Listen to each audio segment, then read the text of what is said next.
Selamat pagi, salam sejahtera dari Tuhan untuk kita semua. Kembali berjumpa di pagi hari ini dalam menikmati kebersamaan di hadirat Tuhan. Pertolongan kita adalah dalam nama Tuhan, Pencipta langit dan bumi. Kasih karunia dan damai sejahtera Allah menyertai kamu sekalian. Amin. Kita akan membaca bahagian firman Tuhan menurut Renungan Harian Toraya, edisi Sabtu 31 Juli 2021,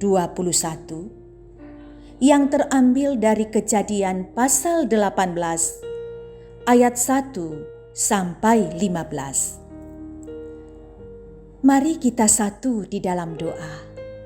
Kita berdoa. Ada sukacita meliputi hati kami, Tuhan, ketika kembali Engkau berkenan memperdengarkan firman-Mu kepada kami.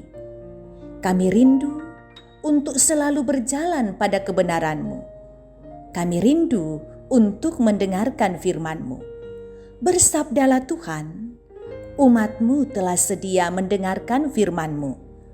Dalam Kristus Yesus kami berdoa. Amin. Kejadian 18 ayat 1 sampai 15. Allah mengulangi perjanjian seorang anak laki-laki kepada Abraham.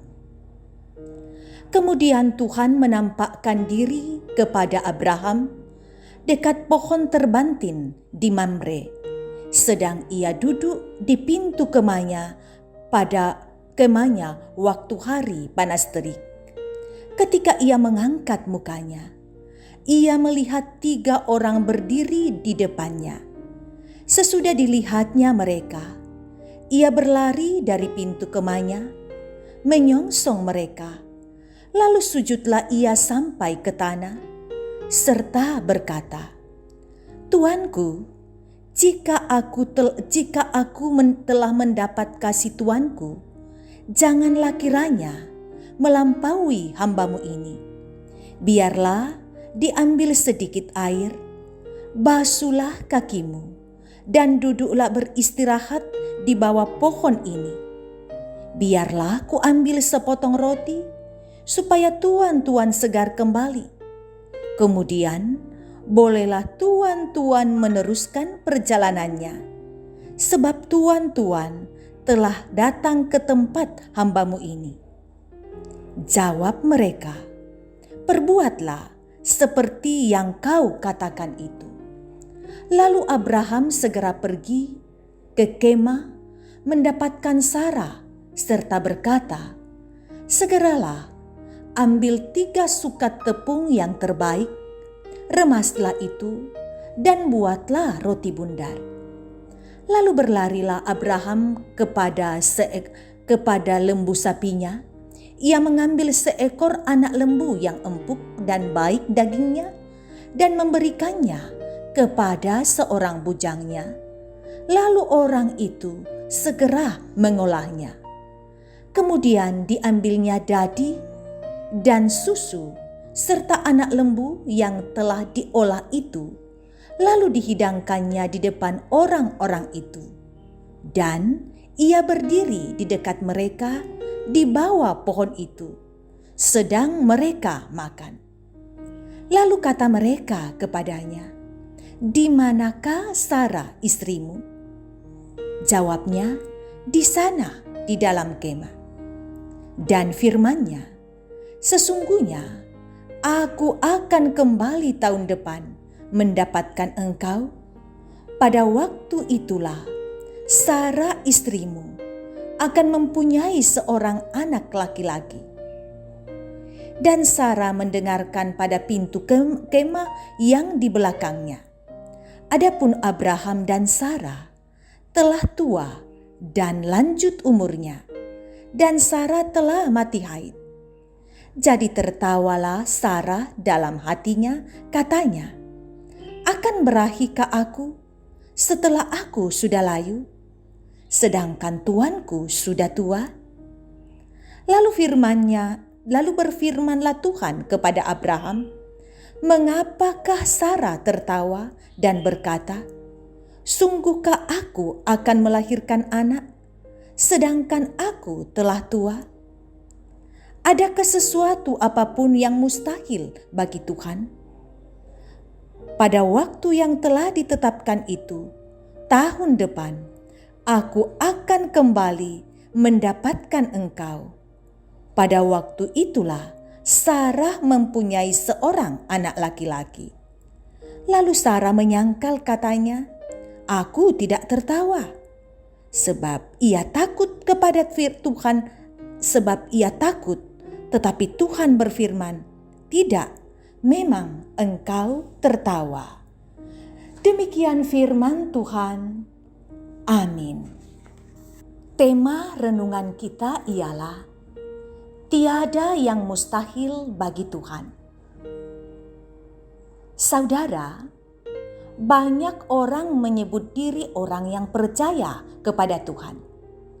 Namun, tidak jarang pada masa-masa yang sulit, orang yang percaya itu justru meragukan kekuasaan Tuhan dalam hidupnya. Sarah, sebagai istri dari Abraham, yang kerap disebut sebagai bapa orang percaya, tentu diharapkan juga memiliki iman dan pengharapan yang sama dengan Abraham kepada Allah. Tetapi ternyata tidak seperti itu. Sarah justru menyaksikan dan meragukan, bahkan menertawakan janji Allah bagi Abraham tentang keturunan dari rahimnya. Alasan Sarah sangat jelas, yakni aspek usia dan kondisi biologisnya serta suaminya yang sudah lemah. Cara pandang yang cenderung mengukur karya Allah menurut ukuran manusia telah membuat Sarah kehilangan hikmatnya untuk mengerti dan mengimani bahwa Allah dan perbuatannya sungguh tidak terjangkau dengan akal manusia. Ukuran manusia yang terbatas. Dalam ukuran kemanusiaan, memang benar, keadaan biologis mereka yang lemah sudah tidak memungkinkan mereka memperoleh keturunan. Tetapi Sarah yang mungkin sudah tidak berharap lagi punya anak, Sarah yang justru tidak berharap lagi punya anak, justru melupakan bahwa Allah telah memanggil Abraham dari Ur Kasdim, adalah Allah yang telah berjanji akan menjadikannya bapa dari bangsa yang besar. Saudara, apa yang terjadi terhadap Sarah dapat pula terjadi dalam hidup kita. Meragukan kemahakuasaan Allah. Hal ini mengingatkan kita bahwa beriman atau hidup beriman mestinya menjadi kekayaan tidak hanya satu orang, tetapi juga bagi seisi rumah kita. Ayah, ibu, dan anak-anak mesti bertumbuh bersama dalam pengenalan dan percaya kepada Tuhan, sehingga tidak satupun di antara anggota keluarga kita yang ragu atas kuasanya. Demikian firman Tuhan. Amin. Mari kita satu di dalam doa. Kita berdoa.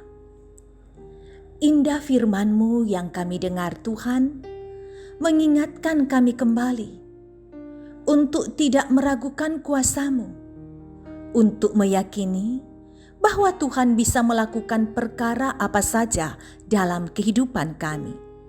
Buatlah kami memiliki iman yang tidak pernah goyah, tahu, berharap, dan mempercayai Engkau dalam segala hal. Kami serahkan hidup kami kepadamu hari ini. Kami selalu percaya, apapun yang terjadi, Tuhan tidak meninggalkan kami. Tolong kami melakukan aktivitas kegiatan kami hari ini berjalan menurut kehendak Tuhan.